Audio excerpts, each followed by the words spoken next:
So, welcome back, everyone, to another episode of What's Up Start. Today, we have with us Mr. Varun Dhingra, founder of Renous, a mid-market investment banking firm. It's a pleasure to have you here, sir, and on behalf of the entire entrepreneurship cell of Lal Bahadur Shastri Institute of Management, I'd like to extend the warmest of welcomes. Thank you. Thank you so much for having me here. So, Mr. Varun is a chartered accountant and a lawyer by profession. He was also awarded the Startup Catalyst Award in 2019. He is also one of the few people who have managed to get their names in the 40 under 40 list. So, without much ado, let's get started. So, sir, if you could please tell our viewers a little about what Renos does. We are a corporate advisory firm, and primarily we do mergers and acquisitions, fundraising through private equity, venture capital. We do cross-border joint ventures, valuations, help businesses set up new verticals or enter into new geographies, whether it is uh, through our partner channel partners across the globe, or if a foreign company wants to enter to Indian market, then we do that on our own.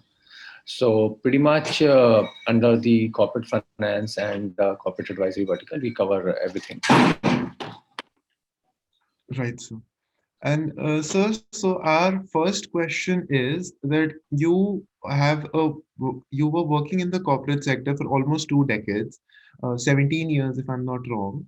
So what motivated you to start your own venture? So I used to hear a lot of good stories about the entrepreneurs, the consultants, and few of them were my clients as well before when I was in my employment. So that entrepreneur bug actually bit me, and I wanted to start something of my own. And back in year 2014, I was looking for various venues where I kind of, I was finding the vacuum in the business ecosystem. So I found for a smaller ticket deals, there were not many good corporate advisory firms to cater to SMEs or MSMEs need. And then, of course, startup boom was. It was This is the beginning of the startup boom.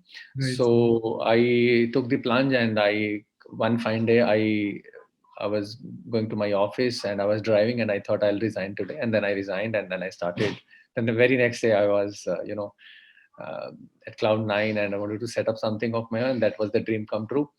And so it was just a push.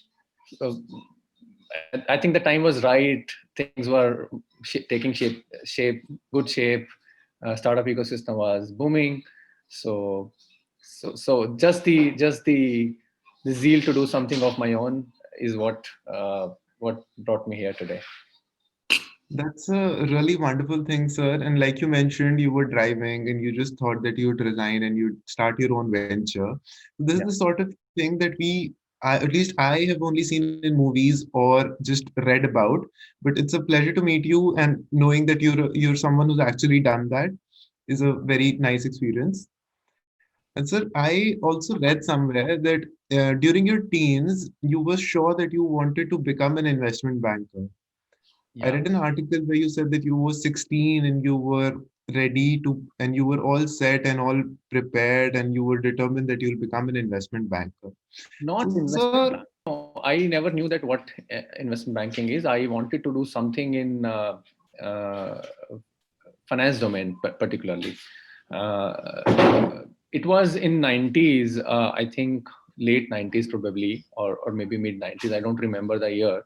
Uh, when actually my father sent me to apply on his behalf two IPOs for my mom and my dad. So that was the first exposure, and I was, I think, in class seventh or eighth. That was the first exposure, and then I, started talking to my father about what the stock market is and all that. That's how I generated my interest toward finance, and then I filled the form myself and just, everything was done by me, and then they just issued the check, and then finally that IPO was allotted, and then I started tracking the price as well. That was the first encounter to the financial world, and then that particular instance actually gave me a push that I wanted to do something in finance. Then investment banking came in year 2003. I was I passed my CA, and then joined a firm, and then gradually, then there was no looking back. Yeah. Right, sir. That's a really wonderful thing, sir. So, sir, now that you've become very successful, and I'm sure that you, like most entrepreneurs, would have faced a lot of hardships through your journey. Yeah. So, what were some of these hardships that you faced? Uh, Very frankly, if I can share my experience, so that may not be generalized. So I come from a very small town, and uh, when the very first day when I moved to Delhi, it was a whole new world for me. It is a very big city, right? So no one knew me, and uh, so when you are at the rock bottom, the only option you have is to go up.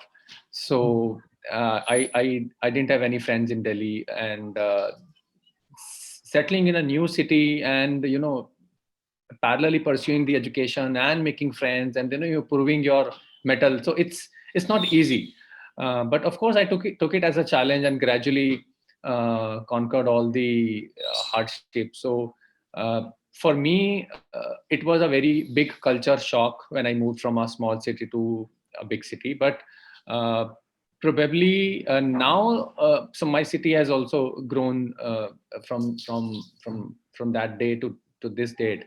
uh, but I'm sure the similar issues would be faced by even students from different part of the country when they move to cities like Bangalore, Mumbai, or Delhi.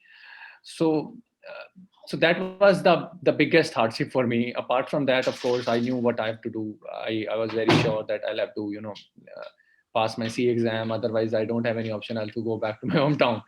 So I didn't have any other option, so I only had a plan A. There was no plan B. Th- That's also a unique approach to go about things, sir.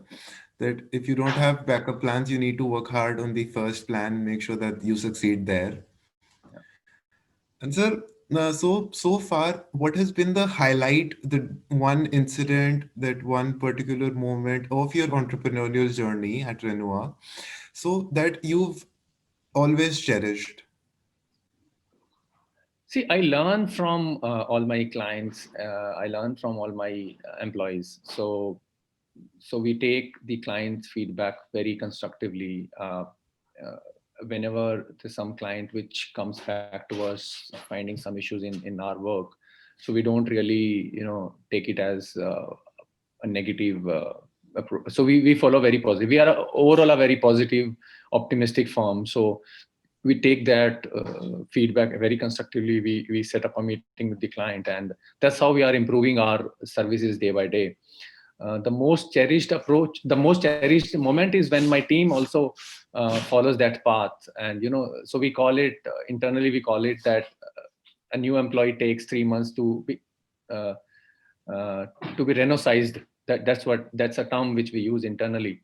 So we renosize the new employee. Takes around 2 to 3 months. So when an employee gets renosized, that's the probably most cherishing moment for all of us. That's a great thing, sir.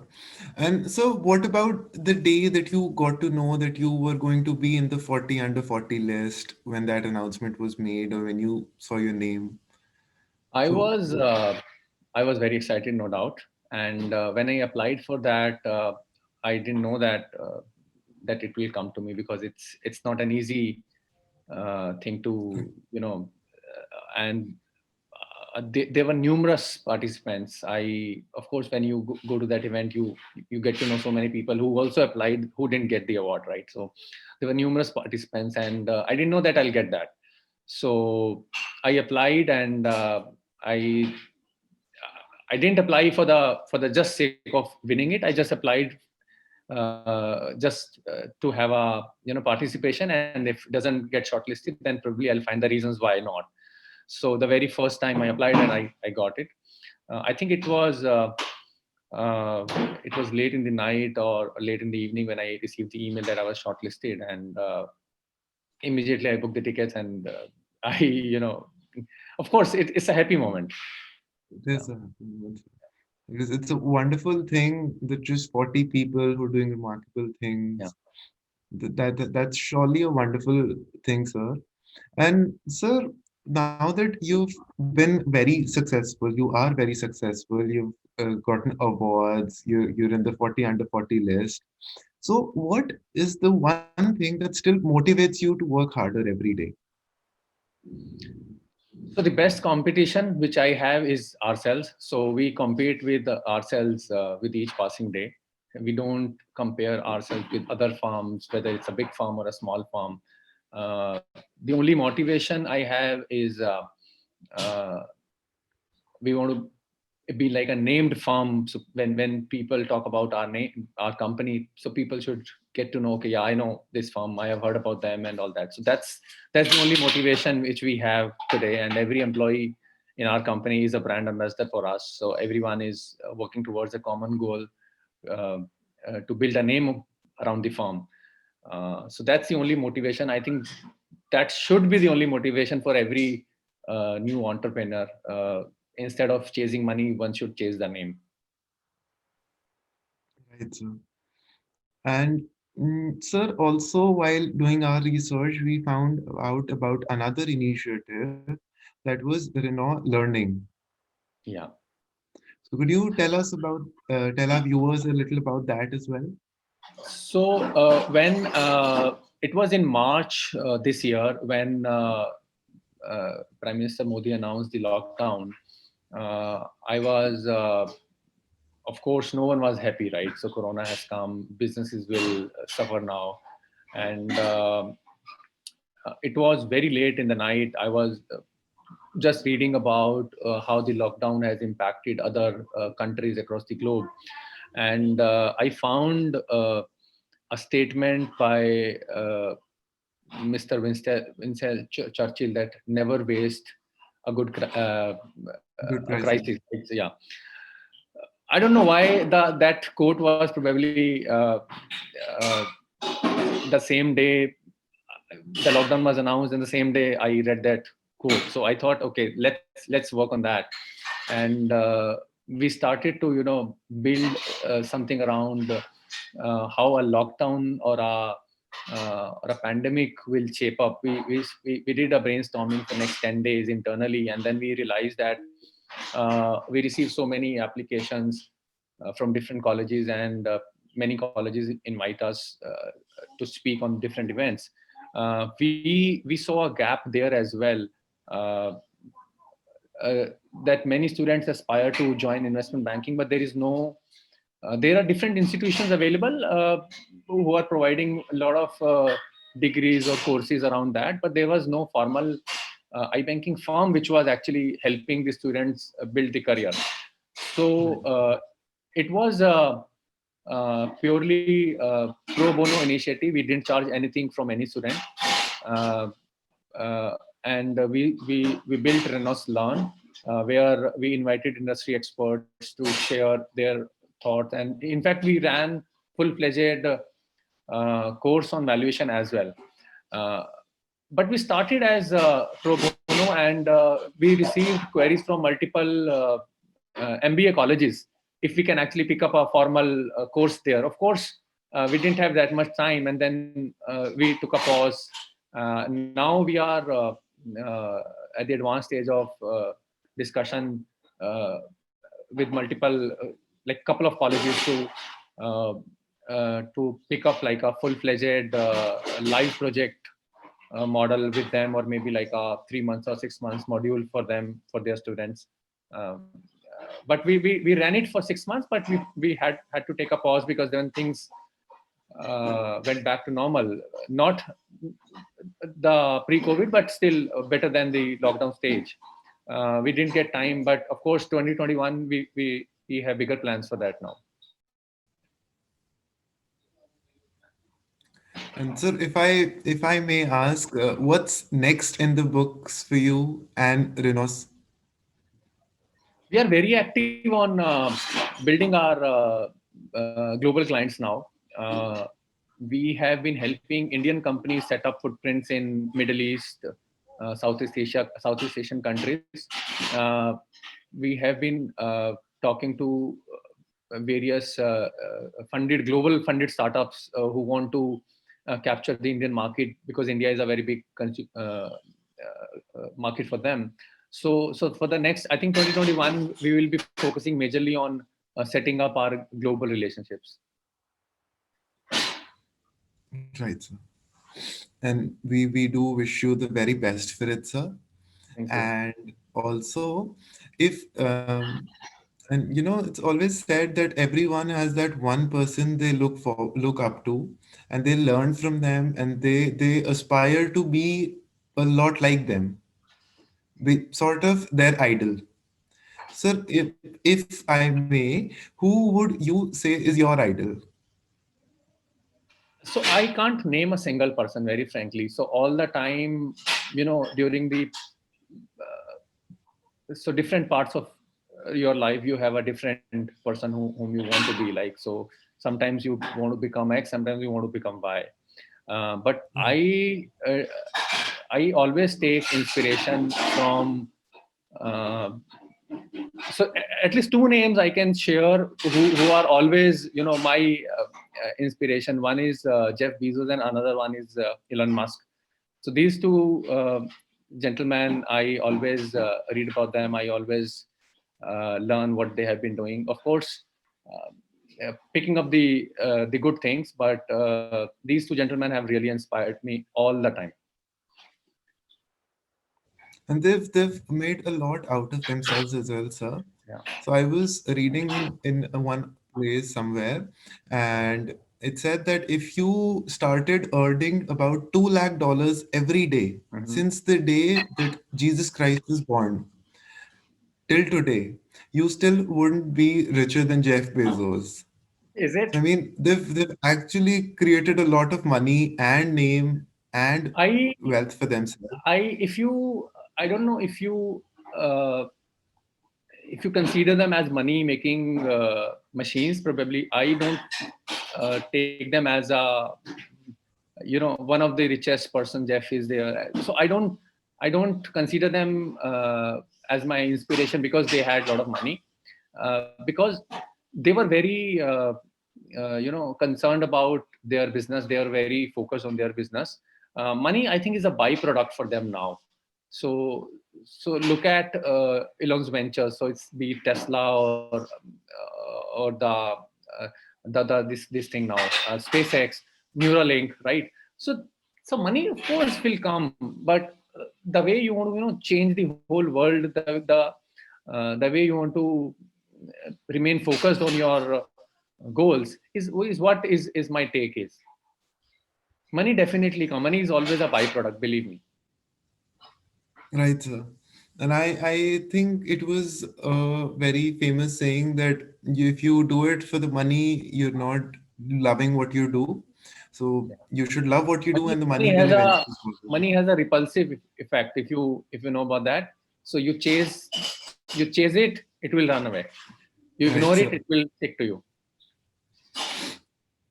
And sir, before we conclude the interview for today, do you have some final words, some words of advice, and for our viewers as well as budding entrepreneurs?